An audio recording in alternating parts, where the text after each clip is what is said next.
Bonjour à tous et bienvenue sur la pensée du jour, graine de sable. Celui qui s'abaisse sera élevé. Irving Stone, écrivain ayant consacré sa vie à raconter la grandeur des génies, fut un jour interrogé. Existe-t-il un point commun entre ces personnages?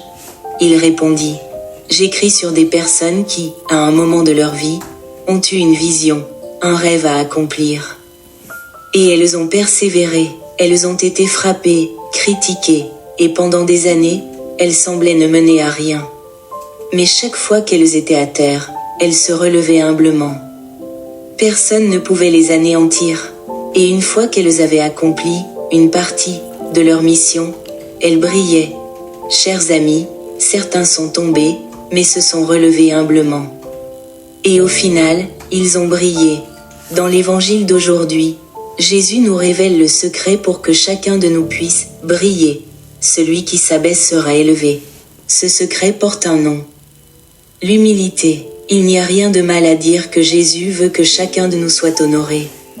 Il veut que votre lumière brille et fasse la différence dans le monde.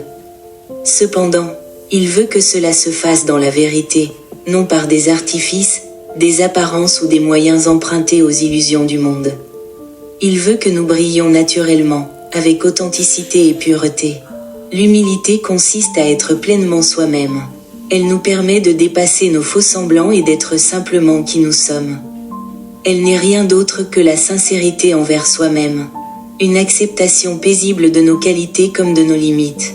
Lorsque les autres voient nos véritables qualités, ils en sont touchés, non pas par jalousie, mais avec admiration.